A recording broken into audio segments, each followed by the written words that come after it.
Assalamu alaikum students.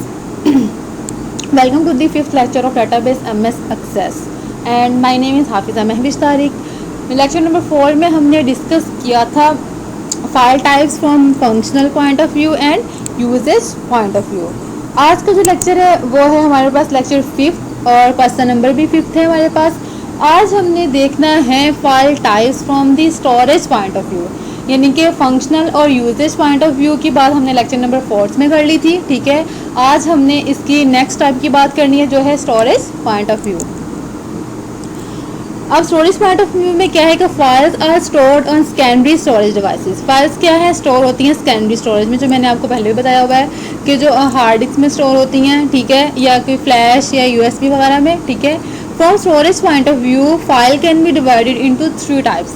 ठीक है, file क्या है 3 टाइप्स में डिवाइडेड है स्टोरेज पॉइंट ऑफ व्यू में. सबसे पहले क्या है सिक्वेंशियल फाइल. सिक्वेंशियल फाइल है, इसमें डाटा जो है एक तरतीब से स्टोर होता है. ऐसा करने से डाटा जो है तलाश करने में आसानी होती है, लेकिन देर से भी होता है. ठीक है, मतलब अब क्या है सीक्वेंस से ये लफ्ज़ निकला है सिक्वेंशियल. इसमें क्या है रिकॉर्ड जो है वो सीक्वेंस में स्टोर होता है. ठीक है, यानी कि अगर मेरे पास 1000 फाइल्स हैं तो वो सीक्वेंस में स्टोर होगी 1 to 1000. सपोज अगर मुझे 99 फाइल नंबर चाहिए, ठीक है, 999 फाइल नंबर अगर मुझे ये फाइल चाहिए 999, तो इसमें क्या होगा कि मैं सीक्वेंस में जाऊंगी. पहले 1 2 3 100 200 300 400, ठीक है, 900 एंड देन 999. मुझे सारी फाइल्स से होके गुजरना पड़ेगा और तब जाके मुझे अपनी डिज़ायर्ड फाइल गेट होगी. इससे क्या है कि एक तो मुझे पता, ये आसानी होती है कि मुझे एक पता होता है कि ये फ़ाइल कहाँ पड़ी है, लेकिन इससे देर लगती है कि मुझे सारी की सारी फाइल्स उससे पहले सर्च करनी पड़ती हैं. ठीक है, records are normally stored in ascending और डिसेंडिंग ऑर्डर. अब रिकॉर्ड क्या है, या तो असेंडिंग में स्टोर होगा. ठीक है, असेंडिंग यानी कि 1 से लेके 1 to 10. ठीक है, और डिसेंडिंग मतलब 10 to 1.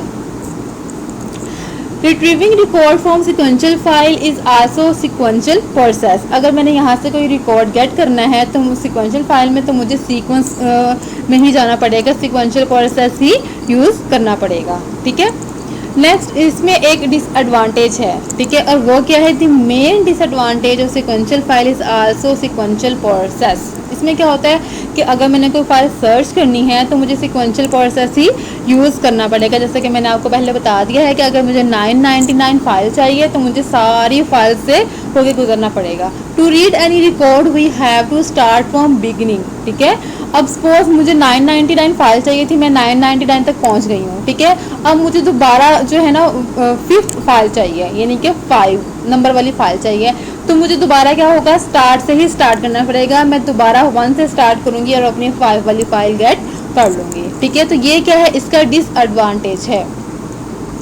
नेक्स्ट है हमारे पास डायरेक्ट और रैंडम फाइल्स. ठीक है, इस तरीके में फाइल स्टोरेज मीडिया पर एड्रेसेस की बुनियाद पर स्टोर होती हैं और फ़ौरन तलाश की जा सकती हैं. ठीक है, डायरेक्टली. ठीक है, रैंडम यानी कि सपोज क्लास में स्टूडेंट्स मौजूद हैं, 20 स्टूडेंट्स मौजूद हैं. ठीक है, मैं डायरेक्टली किसी को भी कह सकती हूँ कि student roll number 20 getup.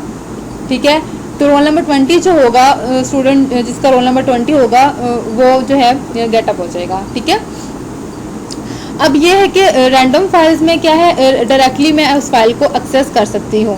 Indirect file organization records are not stored one after another. इसमें क्या होता है, रिकॉर्ड्स क्या है एक के बाद यानी कि एन अदर स्टोर नहीं होता.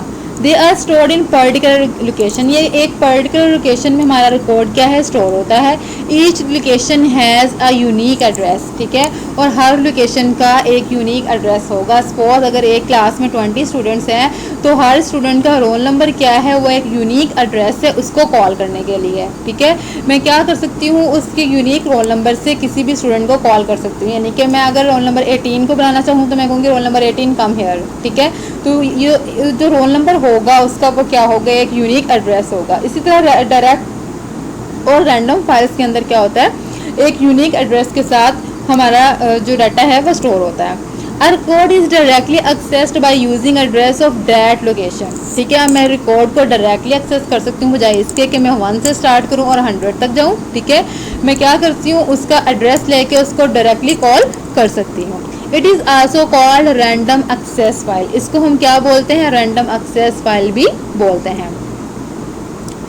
नेक्स्ट हमारे पास इंडेक्सी सीक्वेंशियल फाइल्स. ठीक है, अब इसके अंदर क्या होता है कि प्राइमरी फील्ड अलहदा स्टोर होती है ताकि फाइल तलाश करने में हमें आसानी हो. ठीक है, अब हम देख लेते हैं this file is mid way between sequential and direct random file. ठीक है, अब ये मिड वाली फाइल होती है किसकी, सिक्वेंशियल और डायरेक्ट रैंडम फाइल में. ठीक है, the key field of the records are store separately, यानी कि जो उसकी की फील्ड है ना रिकॉर्ड की, वो हम सेपरेट एक फाइल में स्टोर कर लेते हैं. किसके साथ, उसके एड्रेस के साथ. ठीक है, These files search sequentially as well as randomly. इनको हम सीक्वेंस में भी सर्च कर सकते हैं और रैंडमली भी सर्च कर सकते हैं. These files requires more space on the storage media but the processing is much faster than sequential files. अब ये फाइल्स क्या करती हैं, स्पेस ज़्यादा गेट करती हैं. ठीक है, स्टोरेज मीडिया में, लेकिन इनकी प्रोसेसिंग जो होती है वो फास्टर होती है सिक्वेंशियल फाइल से. ठीक है, लास्ट लेक्चर में हमने डिस्कस किया था file types, uses point of view और functional point of view. Lecture number 5 में आज हमने डिस्कस किया है file type from storage point of view. ठीक है, आई होप आपको आज के लेक्चर की समझ आ गई होगी. ठीक है, नेक्स्ट लेक्चर के साथ हम फिर मिलेंगे, तब तक के लिए अल्लाह हाफिज़.